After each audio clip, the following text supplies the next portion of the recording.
اب یہ قبر میں جائیں گے نا تو سارا یہ بریلوی دیوبندی اہل حدیث شیعہ ختم ہو جائے گا. جو میں یہ بتانا چاہ رہا تھا, یہ چوتھا سوال امپورٹنٹ, اور پہلے 3 سوال بھی, لیکن آج تک ہم نے کبھی غور نہیں کیا.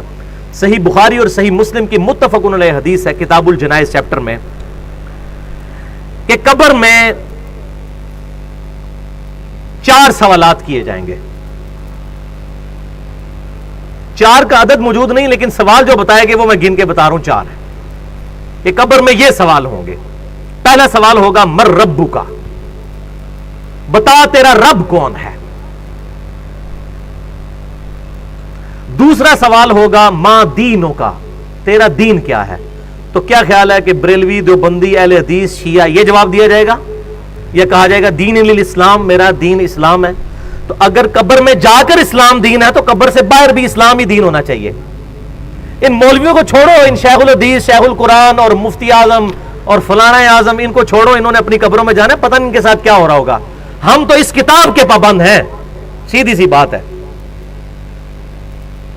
وہ اپنے اعمال اپنے ساتھ لے گئے, ہم کسی کے پابند نہیں ہیں. ہمیں ہمارے محبوب صلی اللہ علیہ وسلم بتا گئے ہیں کہ مومن جو ہے جواب دے گا میرا دین اسلام ہے. اب ہمارے حساب سے تو ایک تیسرا سوال بھی ہونا چاہیے تھا کہ تمہارا مسلک کیا ہے. اور جی اسلام تو سارے کہتے ہیں, مسلمان تو سارے کہتے ہیں. اگر ہم اہل حدیث اور دیوبند اور بریلوی اور شیعہ نہیں لکھیں گے تو فرق کیسے پتہ چلے گا. تو پھر اللہ تعالیٰ کو بھی چاہیے کہ فرشتوں کے ایک سوال ساتھ یہ بھی لگا لو اس کے ذیل میں, ایک جز نمبر 1 کہ دین تو بتا دیا, آپ بتائیں آپ کا مسلک کیا ہے. تو یہ مولویوں کے سارے ڈکوسلے ختم ہو جائیں گے جو ادھر انہوں نے مسجدوں کے باہر یہ مسلمانوں میں تفرقے ڈالے ہوئے ہیں. الحمدللہ اس وقت دنیا میں کئی مسلمان ملک ہیں جہاں پہ یہ تفرقہ نہیں ہے. ملیشیا کے اندر کسی مسجد کے باہر بریلوی دیوبندی اہل حدیث شیعہ نہیں لکھا ہوتا. سعودی عرب کے باہر مسجدوں کے باہر کسی مسجد کے سوائے اس کے نام کے, مسجد سیدنا ابوبکر, مسجد سیدنا علی, مسجد سیدنا امام بخاری, یہ اس طرح نام ہے, لیکن کسی مکتبہ فکر کا نام نہیں لکھا ہوا. یہ سب کانٹیننٹ انڈیا, پاکستان اور بنگلہ دیش کا یہ بےہودہ کلچر, اور یہی پھر انجیکٹ ہوا ہے چائنا کے اندر. آپ حیران ہوں گے, میں چائنا کے اندر گیا, جولائی 2004 کی بات ہے, مجھے حیرانگی ہوئی کہ چائنا کے مسلمان بھی بریلوی دیوبندی اہل حدیث اور شیعہ ہیں. حالانکہ ان بیچاروں کو پتہ ہی نہیں کہ بریلوی کیا چیز ہے, دیوبند کیا چیز ہے, اہل حدیث کیا چیز ہے, شیعہ کس چیز کا نام ہے. انڈیا کے شہر ہیں بریلی اور دیوبند. تو اس سے مجھے اندازہ ہوا کہ جتنی بیماری انڈیا پاکستان کے اندر ہے یہ پھر ایکسپورٹ ہو جاتی ہے دنیا کے باقی مسلمان ملکوں کے اندر. اس اعتبار سے یہ واقعی گمراہی کا قلعہ ہے ہمارا ملک بنا ہوا اس وقت. کہ جتنی گمراہی ہیں یہی باہر جاتی ہیں, ایکسپورٹ ہوتی ہیں. اچھی چیز تو بڑی مشکل سے, اب شکر ہے حق کی آواز یوٹیوب کے ذریعے پہنچنا شروع ہوئی ہے, ورنہ چینلز پہ تو کوئی بات ہی نہیں ہمارے جیسے لوگوں کو کرنے دیتا. اللہ اکبر. تیسرا سوال ہوگا ما کنت تقول فی حق ھذا الرجل, اس مرد کے بارے میں تو دنیا میں کیا کہا کرتا تھا, کیا عقیدہ تھا. یعنی نبی صلی اللہ علیہ وسلم کے بارے میں سوال ہوگا. ترمذی کے الفاظ ہیں من نبیوں کا, تیرا نبی کون ہے. تو دونوں سوال ٹھیک ہیں. اس میں جو کہتے ہیں کہ قبر میں نبی صلی اللہ علیہ وسلم آ جائیں گے, ایسی بات نہیں ہے, کیونکہ مسند امام احمد میں ایک حدیث موجود ہے. وہ شخص پھر پوچھے گا کہ آپ کس مرد کے بارے میں مجھ سے پوچھ رہے ہیں. تو فرشتہ کہے گا الذی بعث فیکم, اس شخص کے بارے میں جس کو اللہ نے تم میں نبی بنا کر مبعوث کیا تھا. پھر کہے گا مومن ہوا محمد رسول اللہ, وہ تو اللہ کے رسول محمد تھے صلی اللہ علیہ وسلم.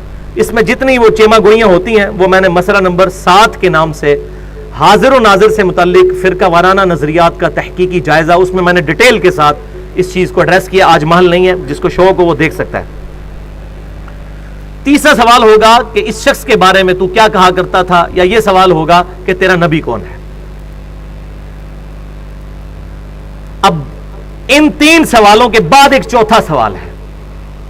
جو مؤمن ہوگا, بخاری اور مسلم کے الفاظ ہیں کہ وہ تینوں سوالوں کے جواب دے دے گا کہ میرا رب اللہ ہے, میرا دین اسلام ہے, اور محمد صلی اللہ علیہ وسلم میرے پیغمبر ہیں.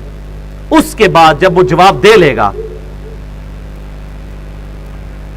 تو جو مؤمن ہوگا, اس کے بارے میں مسند امام احمد میں انٹرنیشنل نمبرنگ کے مطابق 18733 نمبر, اور سنن نبی داؤد کے اندر 3212 اور 4753, یہ 2 حدیثیں سنن نبی داؤد میں.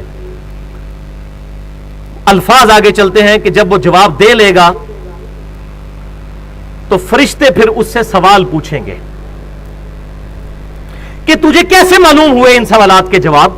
یہ چوتھا سوال ہے جو چھپایا ہوا ہے مولویوں نے، کیونکہ مولویوں کی روٹی بند ہوگی، یہ چوتھا سوال بتا دیں، یہی تو اصل چیز ہے، صراط مستقیم اسی سے تو ملنا ہے۔ تو چوتھا سوال فرشتہ یہ پوچھیں گے کہ تجھے کیسے معلوم ہوا، تو نے کیسے یہ سوالوں کے جواب دے دیے؟ تو وہ مومن کہے گا میں نے کتاب اللہ پڑھی تھی تو میں نے اس کتاب کی تصدیق کی اور میں ایمان لے کر آیا۔ میں نے کیا چیز پڑھی تھی؟ کتاب اللہ۔ اور انڈیا، پاکستان اور بنگلہ دیش کا مولوی کہتا ہے قرآن و سنت ڈائریکٹ نہ پڑھنا، گمراہ ہو جاؤ گے۔ تو ان کی پبلک پھر کیا قبر میں جا کے جواب دے گی؟ قرآن جس نے پڑھا ہوگا نا، اب پتہ چل گیا کہ کس مومن نے، کون مومن ہے جس نے قبر کے اندر جا کے سوالوں کے جواب دینے ہیں، جس نے پوری زندگی قرآن پاک کو سوائے سورہ یاسین اور سورہ ملک کے، وہ بھی بغیر ترجمے کے پڑھنے کے علاوہ اس کی کوئی اہمیت نہیں سمجھی۔ اس نے خواہ کہنا ہے کہ میں نے کتاب اللہ پڑھی تھی تو تصدیق کی، خواہ تصدیق کی، اس کو تو پتہ ہی نہیں کتاب اللہ کے اندر کیا لکھا ہوا ہے۔ اتنے جھوٹ چل جان گے، کب فرشتہ نے تو نہیں جھوٹ بولیا جا سکتا، فرشتہ نے بولو گے اللہ انہوں دس دے گا، اللہ تعالیٰ بتا دے گا، فرشتوں کے ساتھ تو کوئی غلط بیانی نہیں کر سکتا۔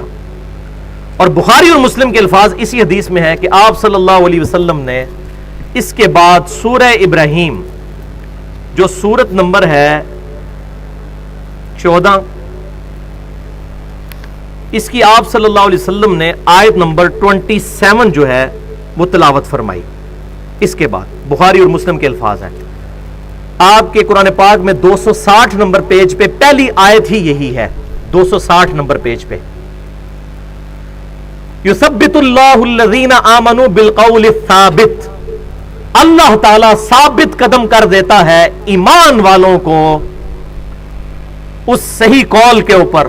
صحیح قول کون سا؟ کہ میرا رب اللہ ہے، میرا دین اسلام ہے، اور میرے پروفٹ آپ صلی اللہ علیہ وسلم ہے، فی الحیات دنیا، اس دنیا کی زندگی میں بھی، وفی الآخرہ، اور آخرت کی زندگی میں بھی، اور آخرت کی پہلی منزل قبر ہے، صحیح مسلم کی حدیث ہے، جو مر گیا اس کی آخرت شروع ہوگی۔ وَيُضِلُّ اللَّهُ الظَّالِمِينَ، اور اللہ تعالیٰ ظالموں کو گمراہ کر دیتا ہے۔ ظالم کون ہے؟ جو کتاب نہیں پڑھتے، وہ آگے آ جائے گا، ابھی تو منافق نے جو جواب دینے ہیں، اور اس کے جواب میں چوتھا سوال جو فرشتے کریں گے وہ آگے میں بتاتا ہوں۔ تو گمراہ کر دیتا ہے اللہ تعالیٰ ان ظالموں کو، خود نہیں گمراہ کرتا، انہوں نے گمراہی خریدی ہے۔ وَيَفْعَلُ اللَّهُ مَا يَشَاءُ، اور اللہ تعالیٰ جو چاہتا ہے کرتا ہے۔ اللہ تعالیٰ کو کوئی روک نہیں سکتا، زبردستی تو اس نے ہدایت نہیں دینی ہے، ہاں جو چاہتا ہے گمراہی اس کو دے گا، اور جو ہدایت چاہے گا وَالَّذِينَ جَاهَدُوا فِينَا لَنَهْدِيَنَّهُمْ سُبُلَنَا، سورہ العنکبوت کی آخری آیت ہے، جو لوگ ہماری راہ میں کوشش کریں گے ہم ان کے لیے اپنی راہیں کھول دیں گے۔ تو آپ صلی اللہ علیہ وسلم کے بخاری اور مسلم میں الفاظ ہیں، آپ نے سورہ ابراہیم کی آیت نمبر 27 تلاوت فرمائی اور کہا کہ یہ پڑھ کے دیکھ لو قرآن پاک میں کہ اللہ تعالیٰ ایمان والوں کو دنیا میں بھی قول ثابت کے اوپر قائم رکھتا ہے، اور آخرت یعنی قبر میں بھی، اور قیامت کے دن بھی۔ اور وہ قول ثابت کیا ہے؟ میرا رب اللہ ہے، میرا دین اسلام ہے، اور میرے پروفٹ محمد رسول اللہ امام کائنات صلی اللہ علیہ وسلم ہے۔ ہاں جی، اب آ جائیے جناب، منافق کے ساتھ کیا ہوگا؟ پہلا سوال پوچھا جائے گا مر ربو کا، تیرا رب کون؟ وہ کہے گا ہائی ہاتا لا ادری لا ادری، ہائے افسوس مجھے کچھ پتا نہیں، مجھے کچھ پتا نہیں۔ وَلِعَوْذُ بِاللَّهِ تعالی۔ آپ ذرا حسرت کا اندازہ لگائیں اس وقت جب انسان پر ہوگی۔ یہ نہ سمجھیے گا کہ یہ جو دنیا میں کلمے پڑھتے رہتے ہیں تو آخرت میں بھی کلمہ پڑھ لیں گے، اس طرح نہیں ہوگا، اتنا سوکھا کام نہیں ہے۔ وہ تو حدیث میں بتا چکا صحیح بخاری سے شروع میں کہ جس نے میری اطاعت کی وہ جنت میں جائے گا، اور جس نے میری نافرمانی کی اس نے میرا انکار کر دیا۔ انکار کرنے والے، جس نے دنیا میں رسول اللہ کی ماننے سے انکار کر دیا صلی اللہ علیہ وسلم، قبر میں کیسے رسول اللہ کو مان لے گا وہ؟ اللہ اکبر۔ منافق سے دوسرا سوال ہوگا، وہ کہے گا مجھے نہیں پتا۔ تیسرا سوال ہوگا، مجھے کہے گا مجھے نہیں پتا۔ اللہ اکبر۔ پھر چوتھا سوال اس سے ہوگا، وہ تجھے سوالوں کے جواب کیوں نہیں آ رہے؟ فرشتے پوچھیں گے، یہ چوتھا سوال منافق سے، یا وہ جو گناہگار شخص ہے اس سے۔ تو اب آگے سے سنیں وہ کیا کہے گا۔ میرا خیال ہے اکثریت اللہ معافی دے شاید پاکستانیوں کی اسی جواب پر ہوگی۔ وہ کہے گا میں وہی کہتا تھا جو لوگ کہتے تھے، سن سنا کے سنی۔ اسی تے شروع تو ہی کر رہے ہیں، ہم تو شروع سے یہی کر رہے ہیں۔ میں وہی کہتا تھا جو لوگ کہتے تھے، یہ الفاظ بخاری اور مسلم دونوں میں موجود ہیں، اور میں انٹرنیشنل نمبر بھی بخاری کا بتا دوں 1374 کتاب الجنائز میں بخاری کے الفاظ ہیں. وہ کہے گا میں وہی کہتا تھا جو لوگ کہتے تھے چوتھے سوال کے جواب میں. اللہ اکبر والعیاذ باللہ تعالی. اب یہاں پر بات ختم نہیں ہوئی، اس لیے میں کہتا ہوں پڑھ پڑھا کے سنی بنے، سنا کے سنی نہیں، سنا کے سنی ہو جائیں گے. فرشتے پھر اس کو ڈانٹتے ہوئے کہیں گے تم نے خود پڑھ کر حق حاصل کرنے کی کوشش کیوں نہیں کی. یہ بھی اسی بخاری 1374 میں الفاظ ہیں، تم نے خود پڑھ کر حق حاصل کرنے کی کوشش کیوں نہیں کی. آگے پھر میں حق بجانب ہوں نا کہ پھر وہ آگے اس کو کہنا چاہیے، وہ قیامت والے دن تو کہے گا، وہ امام الانبیاء کی دعوت قرآن والے میں بھی ہے، اے اللہ ہمارے بزرگوں کو دگنا عذاب دے کہ ان کی وجہ سے ہم گمراہ ہوئے. تو پھر وہ کہے گا نا کہ سانو بزرگاں نے مار چھڑیا، انہوں نے دگنا عذاب دے. قرآن کے الفاظ ہیں، سورۃ العذاب کا آخری رکوع پڑھ کے دیکھ لیجیے، اے اللہ ہمارے بزرگوں کو دگنا عذاب دے. اور سورہ حامیم و سجدہ میں تو اس سے بھی سخت الفاظ ہیں، اے اللہ ہمارے بزرگوں کو ہمارے حوالے کر، ہم انہیں اپنے پاؤں کے نیچے روندیں جن کی وجہ سے ہم گمراہ ہوئے. اور اس پہ میں نے پورا 2 گھنٹے کا لیکچر دے دیا ہے، بالکل ننگا لیکچر، بزرگوں کی اندھا دھند پیروی کا انجام اور اس کا علاج، مسئلہ نمبر 71A کے نام سے. اس میں ہی میں نے ساری آیات بتائی ہیں کہ قرآن پاک میں آخرت کی ناکامی کی سب سے بڑی وجہ بغیر تحقیق کے بزرگوں کو فالو کرنا ہے. اپنے ایک قادیانی اگر قادیانی بزرگوں سے ہی مسئلے پوچھے گا اس کو ختم نبوت کہاں سے سمجھ آئے گی؟ اسی طریقے سے باقی مکتبہ فکر کے لوگ بھی اگر اپنے اپنے بابوں کے پیچھے چلیں گے، خود نہیں پڑھیں گے. اب یہ اس کو پھر آگے کہنا چاہیے کہ جی یہ تو علماء کا کام ہے پڑھنا، جس طرح کہ ہمارے مولویوں نے پٹی پڑھا دی ہے، جی علماء کا کام ہے پڑھنا. فرشتے کہیں گے تو نے خود پڑھ کر کیوں نہیں حق حاصل کرنے کی کوشش کی؟ آلے بھی مسئلہ ختم نہیں ہوا. اس کے بعد الفاظ ہیں اسی حدیث کے صحیح بخاری کے کہ پھر فرشتے اس کے سر میں مہمان نوازی کے طور پر ہتھوڑا ماریں گے،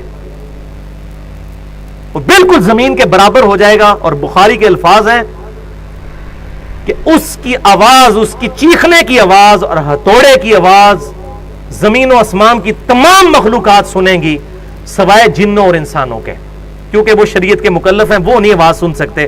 اگر وہ سن لے تو یہ سارے بندے کے پتر نہ بن جائیں.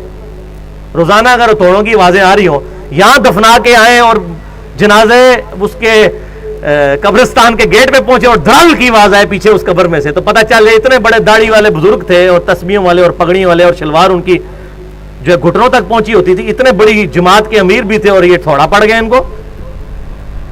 تو پھر سارے میری بات کہہ رہے ہوتے ہیں نا یار بزرگ پرستی چھوڑو. لیکن اگر یہی بات ہوگی تو کیسے؟ دیکھ کر مانا تو کیا مانا؟ ان الذین یخشون ربهم بالغیب لهم مغفرۃ واجر کبیر. بے شک وہ لوگ جو کہ بغیر دیکھے اپنے رب سے ڈرتے ہیں ان کے لیے ہے مغفرت اور اجر عظیم. دیکھ کر تو ساروں نے مان لینا ہے. اور صحیح مسلم میں الفاظ ہیں، آپ صلی اللہ علیہ وسلم نے فرمایا کہ میں نے اپنے رب سے خواہش کی اس بات کی، لیکن میں پھر پیچھے ہٹ گیا. میں نے ارادہ کیا کہ میں اللہ سے دعا کروں اور اللہ تعالیٰ تمہیں عذاب قبر سنوا دے، لیکن مجھے ڈر ہوا کہ اگر تم نے عذاب قبر سن لیا تم اپنے مردوں کو دفنانا ہی چھوڑ دو گے. یہ صحیح مسلم کی حدیث ہے. ابھی عذاب قبر کا ٹاپک نہیں، ورنہ اس پہ تو کسی کو شوق ہو تو مشکات المصابیح کی پہلی جلد میں ہی عذاب قبر سے ریلیٹڈ بخاری اور مسلم، اس کے علاوہ بھی تقریباً 11 مزید کتابوں سے، کتب ستہ اور باقی کتابوں سے احادیث موجود ہیں، وہ پڑھ سکتے ہیں.